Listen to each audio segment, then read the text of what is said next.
Welcome to పురాలోకల్. తాను BRS party ఎమ్మెల్యేనని జగిత్యాల ఎమ్మెల్యే సంజయ్ వ్యాఖ్యానించారు. తన జీతం నుంచి ప్రతి నెల 5,000ను బీఆర్ఎస్ పార్టీకి కట్ అవుతున్నాయని స్పష్టం చేశారు. అసెంబ్లీలో బీఆర్ఎస్ పార్టీ బిల్లులు ప్రవేశపెట్టి విప్ జారీ చేస్తే వాటికి తాను మద్దతిస్తానన్నారు. అదే సమయంలో తనతో కలిసి ఉన్న కాంగ్రెస్ పార్టీ అభ్యర్థులకు ఎలాంటి ఇబ్బంది కలగకుండా ఇండిపెండెంట్ అభ్యర్థుల కోసం ప్రచారం చేస్తానని వివరించారు. జగిత్యాల అభివృద్ధి కోసమే సీఎంతో కాంగ్రెస్ ప్రభుత్వంతో కలిసి పనిచేస్తున్నానన్నారు. జగిత్యాల అభివృద్ధి నా ఆరాటం తప్ప నాకు సొంత లాభం లేదని ఆయన తెలిపారు. జగిత్యాల పట్టణ అభివృద్ధిని ఒక ప్రణాళికాబద్ధంగా అభివృద్ధి చేస్తామని చెప్పి తెలియజేస్తూ మరిగా కొంత కాంట్రవర్సీ ఉన్నది. ఎందుకంటే నేను బీఆర్ఎస్ పార్టీ నుంచి గెలిచిన ఈనాటికి కూడా నేను బీఆర్ఎస్ ఎమ్మెల్యేనే. నేను బీఆర్ఎస్ పార్టీ నుంచి గెలిచిన ఈనాటికి కూడా బీఆర్ఎస్ ఎమ్మెల్యేనే. జగిత్యాల అభివృద్ధి కోసం ప్రభుత్వంతో కలిసి పనిచేస్తున్నా. నేను అంతకుముందు డిసెంబర్లో కూడా కలిసినాక ఒక లెటర్ కూడా వచ్చింది. ఎమ్మెల్యే వచ్చిండు డిసెంబర్ 19 నాడే సీఎం ఆఫీస్ నుంచి. తర్వాత కూడా కలిసి కొన్ని నిధులన్నీ రిలీజ్ చేయించిన. ఆ తర్వాత జూన్ 23 అనుకుంటా డేట్ అటు ఇటు ఆగలేదు. ఎందుకంటే నేను పర్టికులర్గా జాయిన్ అవుతుంది పోలేదు కాబట్టి పోయి నేను కలవడానికి పోతే తెల్లవారే ముఖ్యమంత్రి గారు కలిసిన తెల్లవారే ఎలాంటి అథెంటిసిటీ లేని ఆధారాలు లేని మీడియా ప్రచారంతో నేను ఇవ్వలేదు స్టేట్మెంట్, ముఖ్యమంత్రి గారు ఇవ్వలే, నాతో మంత్రులు ఇవ్వలే.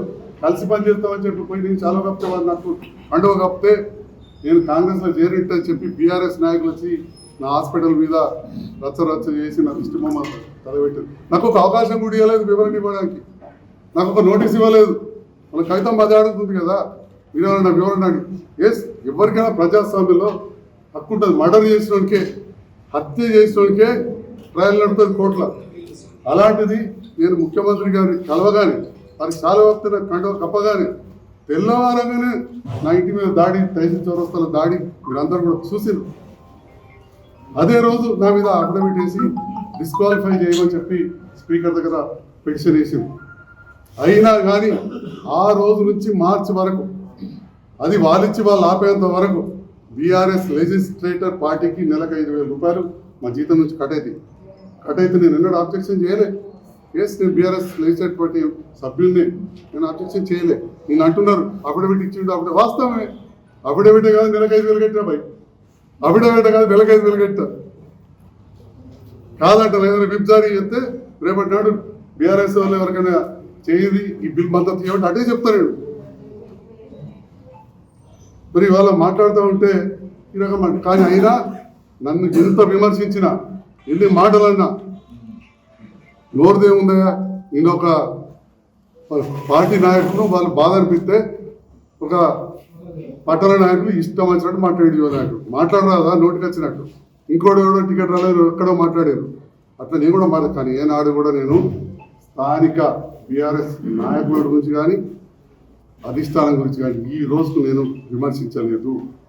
పనులు జరుగుతున్నాయి కాబట్టి, జగిత్యాల అభివృద్ధికి నిధులు వచ్చినాయి కాబట్టి ముఖ్యమంత్రి గారు నేను పోతే కానీ మంత్రులు కానీ మిగతా నాయకులు కానీ నన్ను ఆదరించి నాకు పనులు చేస్తున్నారు కాబట్టి, జగిత్యాల ప్రజలకు పనులు చేస్తున్నారు కాబట్టి, నాకు కాదు నాకంటే ఏముంటుంది పర్సనల్ అందరూ అనుకున్నట్టు అంత లేవు, పనులు చేస్తున్నారు కాబట్టి ఖచ్చితంగా నేను కలుస్తున్నా. ఆయన ఏనాడు విమర్శించలేదు. ఈరోజు కూడా నేను ఖచ్చితంగా కమిట్ అయి ఉన్నా. ఇది ఎందరూ ఎన్ని మాట్లాడినా నేను దీనికి భయపడేది లేదు. నేను ఎలక్షన్ కోసమో లేకపోతే సొంత లాభం కోసమే కాదు, జగిత్యాల అభివృద్ధి నా ఆరాటం. ఆ ఆరాటం కోసమే నేను పాటుపడుతున్నా. ఇప్పుడు కూడా నేను మీడియా ముందు, అది రాష్ట్ర స్థాయిలో ఉన్న మా విలేకరులు కావచ్చు, అందరూ కావచ్చు, మీడియా, ప్రింట్, ఎలక్ట్రానిక్ మీడియా మిత్రులందరూ ఇక్కడ వాళ్ళని కూడా కొడతా ఉన్నా. నేను ప్రభుత్వంతో కలిసి పనిచేస్తా. ప్రభుత్వంతో కలిసి పనిచేసే కాంగ్రెస్ అభ్యర్థులు గెలిపించాలని చెప్పి కూడా నేను ఈ సందర్భంగా మీ ద్వారా విన్నవించుకుంటున్నాను. ఎక్కడైనా వేరే పార్టీ వాళ్ళు కానీ ఇంతకుముందు చెప్పినట్టు నేను బీఆర్ఎస్ తోటి చాలా కలిసి పనిచేసిన. చాలా మందికి బిల్లులు వాళ్ళకి హక్కుగా రావాల్సినవి మళ్ళీ ఎవరైనా అంటారు రేటు పోయిందా ఇప్పించేది హక్కు అంటారు. మీకు తెలియదు ఏమున్నది, బిల్లు దాకా ఎన్ని ధర్నాలు ఇప్పటికి మాట్లాడుతున్నారు. పక్క నియోజకవర్గాలు ఏం పరిస్థితి తెలుసు.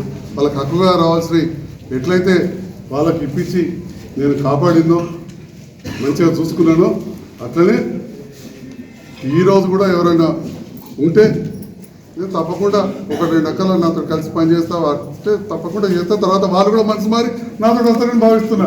వాళ్ళు బీజేపీ వాళ్ళు కావచ్చు, మీరు మారుతలేరు, అంతటా మారుతున్నారు. పివి నరసింహారావు గారు జార్ఖండ్ ముక్తి మోర్చా మార్చి ప్రభుత్వాన్ని 5 ఏళ్ళు నడపలేదా? ఆ తర్వాత వైఎస్ రాజశేఖర రెడ్డి గారి పీరియడ్లో టీఆర్ఎస్ వాళ్ళని తీసుకోలేదా?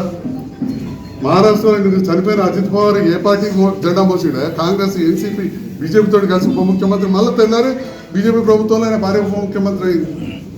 సచిన్ పైలట్ ఎవరు జెండా మోసేది ఎక్కడ ఉన్నారు? శ్రీనివాస్ యాదవ్ తెలుగుదేశంలో గెలిస్తే ఒక్కరిని తీసుకొని మంత్రి పదవి ఇవ్వలేదా టీఆర్ఎస్లో? అప్పుడు జ్ఞాపకం రాలేదా ఇవన్నీ? శ్రీనివాస్ యాదవ్ గారు తీసుకోలేదా? ఆ తర్వాత ఎంతమందిని తీసుకుని మల్లారెడ్డి గారు తెలుగుదేశం నుంచి గెలిస్తే తీసుకోలేదా? వైఎస్ఆర్సీపీ నుంచి గెలిచిన పొంగులేటి శ్రీనివాసరెడ్డి గారు తీసుకోలేదా?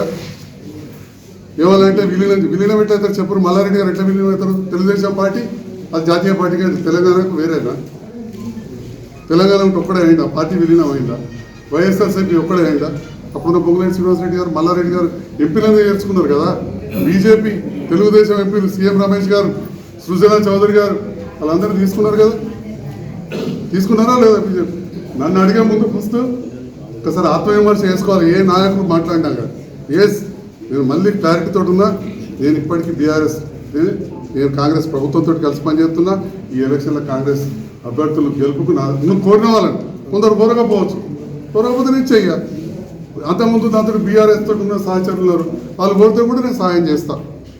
ఇక్కడ ఉన్న వాళ్ళకి ఇబ్బంది కాకుండా, ఈ స్టేజ్లో ఉన్న వాళ్ళకి ఇబ్బంది కాకుండా ఉంటాయి. నాతో ఉన్న వాళ్ళు ఎక్కడ కూడా దాంట్లో ఎంకరేజ్ చేసే ముచ్చట్లేనే లేదు. ఇండిపెండెంట్ ఎక్కడ నుండి కోరితే ఇక్కడ ఉన్న వాళ్ళు, నా ఇంటి ఉన్న వాళ్ళు ఇబ్బంది పడకపోతే ఖచ్చితంగా నేను సహాయం చేస్తాను. క్లారిటీతో ఉన్నాను. ఎందుకంటే వాళ్ళు ప్రభుత్వంతో కలిసి పనిచేస్తే జైత్యాల పట్టణం అల్టిమేట్గా డెవలప్ కావాలి.